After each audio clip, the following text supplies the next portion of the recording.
Olá a todos! A equipe do canal Conflitos de Almas parabeniza todas as mães por essa data e por todos os seus dias. O nosso presente é a história de Isaías, o renascimento de um filho.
Você, meu filho, me escute bem. Pode ser o que quiser, desde que não se perca de você mesmo e se torne o seu pior inimigo, está entendendo? As palavras do pai, que ouvira aos 8 anos, um pouco antes dele falecer repentinamente, tinha se perdido, ficando esquecida ao longo do tempo. Agora vinha à tona juntamente com o olhar de dor, de decepção da mãe na porta da casa, que chorava desesperada ao vê-lo sair enfurecido ao ponto de quase agredi-la por ter se negado dar-lhe mais dinheiro. Isaías acordou ainda um tanto entorpecido pelas substâncias ilícitas que ingerira. Por alguns minutos ficou sem saber onde se encontrava, até que se deu conta que estava jogado no chão frio da cela de uma prisão. Com muito custo, se levantou. Na pia, lavou o rosto. Sentia-se sujo por fora e por dentro. Estava sozinho naquele pequeno espaço. Seus cabelos compridos, desgrenhados, tão sujos quanto, fazendo sentir seu próprio fedor. Fedia o cheiro fétido daqueles que escolheram viver à margem de uma vida saudável e digna. Deitou-se no catre, sentia na boca um gosto amargo e uma náusea violenta veio à tona, fazendo-o levantar correndo para ir vomitar no buraco que servia como vaso sanitário. Bochechou a boca com a água da torneira, voltando a se deitar. O amor dos pais, os cuidados, os alertas, os conselhos da mãe não foram suficientes para que ele não se perdesse. O pai de Isaías faleceu vítima de um infarto fulminante, deixando a mãe inconsolável e o filho desolado por perder o pai. Devastada, ainda em luto, Isaías se tornou o centro de tudo na vida de sua mãe, dando tudo o que ele desejasse, fazendo todas suas vontades, como se com isso lhe suprisse a falta do pai. Suas vontades, caprichos eram concedidos sem nenhuma restrição. Contudo, Isaías continuava sendo um bom menino, educado, respeitoso, obediente e estudioso. Embora fazendo suas vontades, a mãe às vezes lhe dava conselhos, ensinamentos, alertando-o dos maus amigos, das armadilhas que despertam a curiosidade dos jovens. Isaías finalizou o ensino fundamental, até então mantendo um comportamento exemplar que enchia a mãe de orgulho. Porém, uma sutil mudança foi se iniciando no final do ensino médio. A mãe não se alarmou, convencida que era um comportamento típico de jovens. O romper se deu quando Isaías entrou na universidade. Alheia, a mãe exultou de felicidades. Isaías, aos poucos, foi se transformando. Já não estudava como antes, mudou o modo de se vestir, rejeitava os pedidos da mãe para cortar os cabelos, lia livros que não tinham nada a ver com estudos, discursava sobre temas que contrariavam os pensamentos, direcionamentos de tudo aquilo que a mãe acreditava ser o certo. Saía para a universidade muitas vezes e não retornava para casa. Não dava satisfação para o desespero de Regina, sua mãe. Um dia, Regina foi atrás dele na universidade. Ficou horrorizada ao ver o estado que se encontravam algumas dependências do lugar. E Isaías, no meio de um grupo de jovens bebendo, fumando, que no entendimento dela deveriam estar em suas salas de aulas. Ela acenou para o filho, chamou-o, porém ele a ignorou completamente.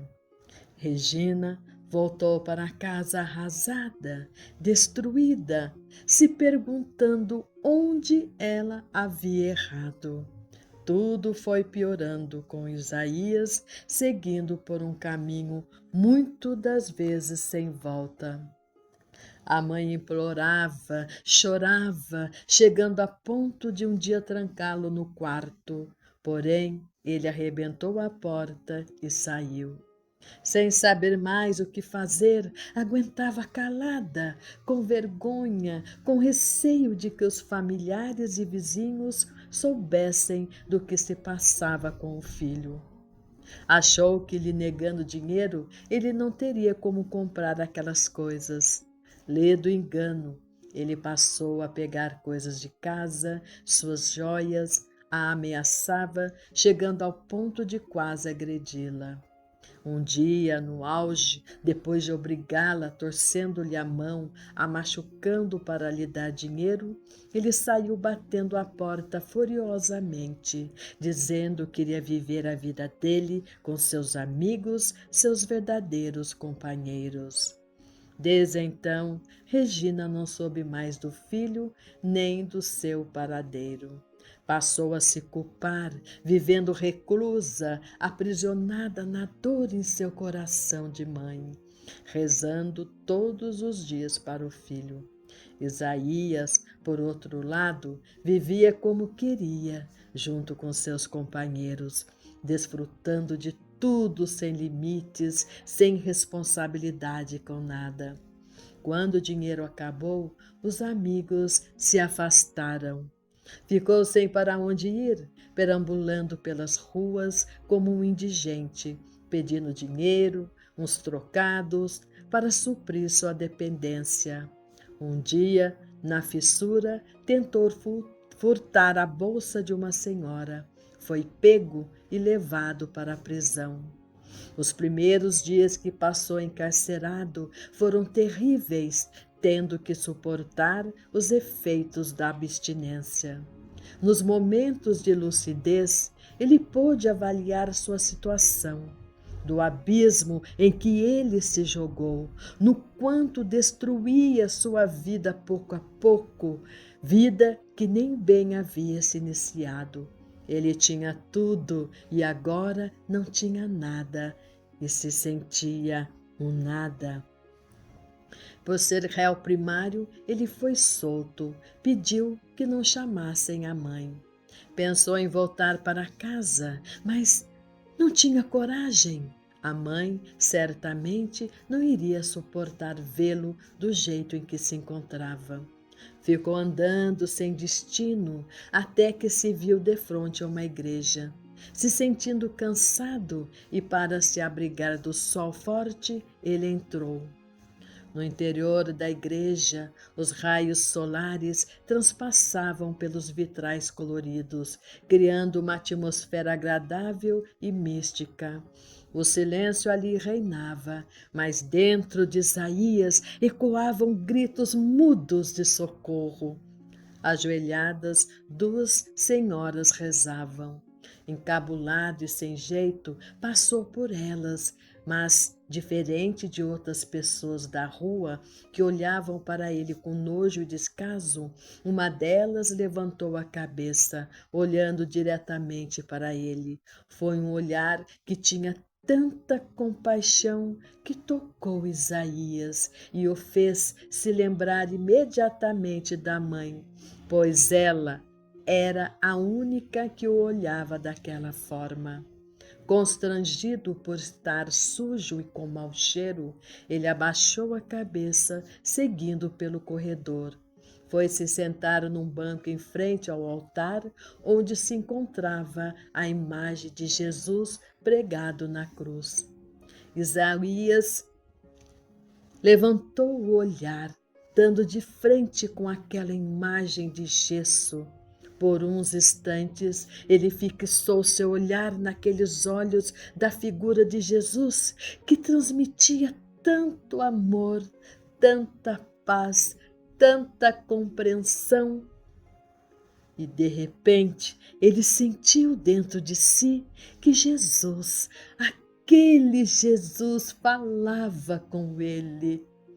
Filho, eu sei que se passa em seu coração, mas quero ouvir de você. Me responda o que seu coração deseja para a sua vida. Ele não aguentou mais, desabou num choro incontrolável, um choro que parecia colocar para fora todo o desperdício que fizera de sua vida, todo o lixo que ingerira, toda a dor que causara a si e para sua mãe. Chorou de vergonha, chorou de arrependimento, chorou de remorso, chorou de raiva dele próprio. Num dado momento, sentiu seu ombro ser tocado com suavidade.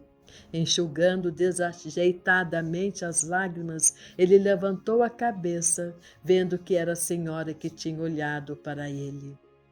Nem tudo está perdido, meu rapaz, nem tudo. Só depende de você e o quanto você se ama. Retirou da bolsa um cartão, lhe entregando. Nos procure. Teremos maior prazer em recebê-lo e cuidar de você. Isaías não soube o que responder. Acenou a cabeça em agradecimento.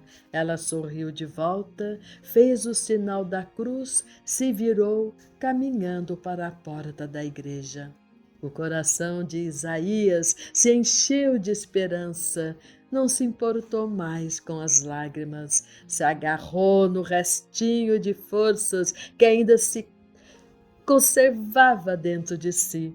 Cruzou as palmas das mãos, olhou diretamente para os olhos daquele Jesus e disse com a voz do coração: eu desejo, meu Senhor, uma nova chance e prometo não desperdiçá-la e nem te decepcionar. Assim prometido, um novo caminho de libertação se abriu para Isaías, que saiu da igreja apertando na mão aquele cartão como se fosse uma porta aberta, mostrando-lhe um novo caminho, uma nova vida, dependendo somente dele. Essa senhora, juntamente com outras pessoas iluminadas, criaram um espaço que recebiam a todos que desejavam se libertar das dependências dos vícios de bebidas e de substâncias ilícitas. Passado um tempo, Isaías estava em seu quarto, quando uma batidinha leve soou na porta. Dona Margarida surgiu entre o vão da porta entreaberta. Tudo bem aí, Isaías? Quando terminar, estaremos esperando para recebermos mais 2 jovens que estão vindo. E aí, já se sente pronto para encontrar com sua mãe? Ainda não, Dona Margarida, mas ficarei para dar a ela o meu renascimento. Contudo, estou suficiente bem para isso, diz ele mostrando o celular. Muito bem, tenho certeza que ela vai se alegrar e acreditar. Gratidão, Dona Margarida. Margarida sorri de volta, satisfeita com o progresso de Isaías.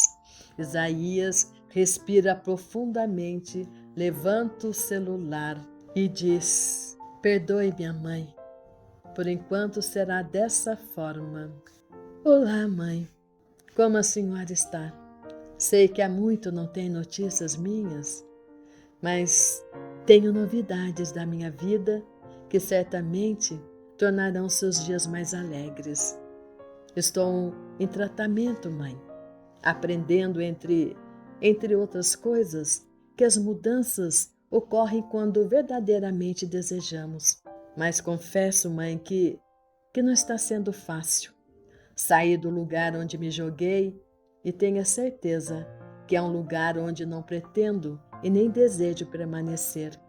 Estou evoluindo a cada dia, aprendendo a valorizar a vida e aqueles que nos amam. Para começar, mãe, cortei os cabelos. Bem que a senhora tinha razão. Fico melhor com eles cortados, com cara de homem, como a senhora falava, até mais bonito, bem mais bonito, mãe. Aliás, mãe, cheguei à conclusão de que muitas coisas a senhora tinha sabedoria, razão em me dizer. Jamais pensei em admitir ou acatar. Quantas e quantas vezes lhe respondi com gritos, palavrões, quando me pedia que cortasse os cabelos. Ainda posso ouvir sua voz meiga e temerosa ao mesmo tempo, com minha estúpida reação, típica de muitos jovens já se deixando levar pelas falsas e traiçoeiras ilusões. E eu gritava, mãe, eu gritava para que não se metesse com minha vida, como se eu fosse o provedor do meu sustento. Quantas vezes, mãe, eu ouvi o seu choro silencioso pela casa, se culpando por ter feito todas as minhas vontades, certa de que eu seria o grande homem da casa depois da morte de papai. No entanto, nada disso me importava, nem suas lágrimas, nem suas súplicas. O que eu queria mesmo era de não fazer nada, de não perder tempo estudando. Queria roupas de marcas, som pesado, comer do bom e do melhor, sair, beber com meus amigos e dinheiro para as minhas irresponsabilidades. Quantas vezes, mãe, eu cheguei tarde em casa e a senhora lá, sentada no sofá a me esperar, rezando. E eu bêbado, chapado, debochava minha mãe, debochava da sua preocupação.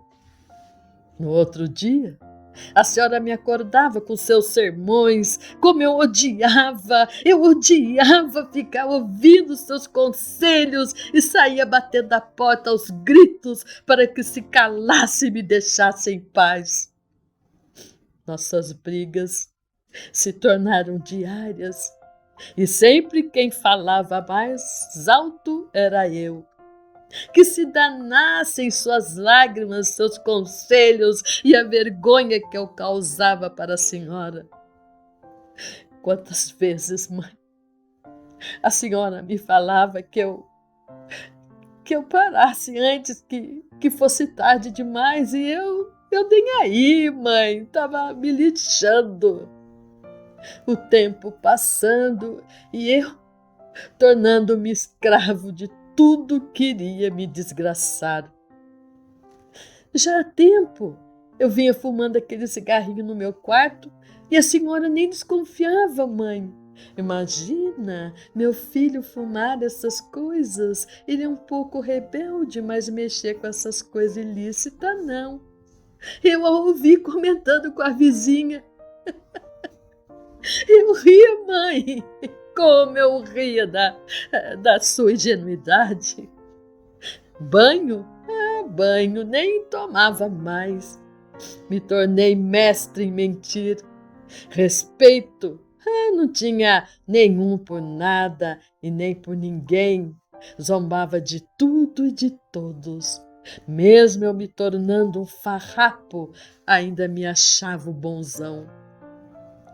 Lembra-se, mãe, quando me pegou em casa roubando suas joias, seu dinheiro? A senhora me enfrentou. Por uns instantes, fiquei surpreso com sua reação. Só, minha mãe, que ela chegava tarde demais, muito tarde. Eu não hesitaria em agredi-la para ter o que eu queria. Eu saí de casa enfurecido. Enfurecido, mãe, com raiva.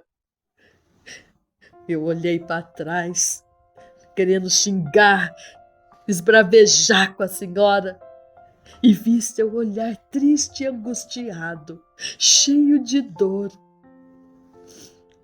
que me acompanhou. Me fiz de cego e não mais o enxerguei. Precisava ver meu orgulho, mãe. Sentia-me o dono do mundo, estava liberto, sem ninguém para me aporrinhar. Que vida, mãe, que vida! Só na curtição, com turma da pesada, bebidas, ilícitos, orgias. Morei em cada canto que a senhora nem poderia imaginar. Algumas vezes, minha mãe, minha consciência trazia-me a lembrança do seu olhar, as palavras do meu pai. Todavia, não me importava. Tratava logo de esquecê-las, ignorá-las. O tempo foi passando. Se a senhora me visse, teria um infarto como meu pai. Sem eu perceber, eu me jogava cada vez mais no fundo do poço. Até que um dia, minha mãe, eu acordei todo trêmulo dentro de uma cela, jogado no chão frio no meio do meu próprio vômito.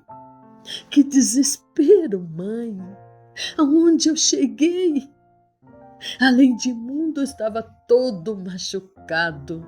Um corte na minha mão ainda sangrava. Sangrava, mãe, como a minha alma, minha vergonha, meu orgulho. Sem forças, deixei-me cair novamente no chão e chorei, mãe. Chorei mais que no dia que furaram minha bola de jogar futebol. Chorava de vergonha, de nojo. Ah, minha mãe, como desejei que a senhora chegasse de repente e me colocasse no colo. Mas a senhora não veio, mãe. Não poderia, não sabia, não me via. Apesar de tudo, eu agradeci ao céu por isso. Chorando, mãe, eu lembrei das palavras que meu pai também me dizia quando me machucava no jogo. Filho, homem não chora à toa, mas não tenha vergonha se um dia precisar chorar. Só meu pai, que ali não era um homem que chorava, e sim um lixo humano. Como desejei, mãe, como desejei imensamente correr para casa, tomar um banho, vestir minhas roupas tão carinhosamente lavadas, passadas com amor pela senhora, e comer aquela comida quentinha, saborosa, de conversar, de ouvir você, mãe. Mas eu não podia voltar, mãe, não naquele estado. Mãe, eu vou contar uma coisa, acredita? Acredita, mãe, que Deus me viu, que Deus me deu outra chance para eu ser o que eu deveria me tornar. Ele sabia o que eu deveria me tornar, mas eu... E foi dentro de uma igreja. Sim, foi lá que ele fez um anjo me encontrar, minha mãe. Aliás, vários anjos, pessoas iluminadas que me acolheram, me ajudaram e ainda estão me ajudando a refazer minhas escolhas. Senti, mãe, que a partir daquele momento um novo homem nascia em mim. Eu não queria voltar a ser aquilo que estava jogado no chão sujo de uma prisão. Pois o que estava ali, minha mãe, não era mais aquele garotinho sorridente da foto no colo do pai. Não era mais aquele rapazinho com roupa de primeira comunhão, de gravatinha, tudo arrumadinho. Não era mais aquele adolescente com espinhas no rosto, jogando bola com a equipe de futebol. Não era mais eu, seu filho, mãe. E sim, um Senhor tem vida, asqueroso, cabeludo, barbudo, sujo, fétido. Precisei, mãe, ir até o inferno para confirmar o quanto eu estava errado. O quanto eu deveria ter ouvido a senhora. Tudo isso queria lhe dizer pessoalmente, minha mãe, olhando-a nos olhos. Porém, sinto que ainda não me perdoei por ter te causado imensa dor. Portanto, minha mãe, vou seguindo por aqui, me fortalecendo, me evoluindo e ajudando a outros que, como eu, seguiram por maus caminhos. Mas pode ter certeza, minha mãe, que em breve, muito em breve estarei pronto, minha amada mãe, vendo a hora de correr para casa com todo o meu amor, lhe tomar nos braços, me aconchegar em seu colo, minha mãe, e encher a senhora de beijos e levando como presente o meu renascimento. Perdão, minha mãe, perdão. Com todo amor, seu filho Isaías. Então, gostaram do presente? Gostaram do despertar que esteve na vida de Isaías? Assim como na vida de Isaías, nós desejamos a todos os filhos que se perderam no caminho, que fizeram escolhas erradas, possam aproveitar um momento em que o universo vem e lhe traz a luz para o seu despertar. Que eles possam se despertar e retornar para o verdadeiro caminho e de se tornarem aquilo que Deus quer que se tornem. Um ótimo dia, um abraço carinhoso de toda a equipe do canal Conflitos de Almas. Se inscreva, comente, dê like, compartilhe, interaja conosco para que possamos trazer mais e mais lindas e envolventes histórias. Até mais!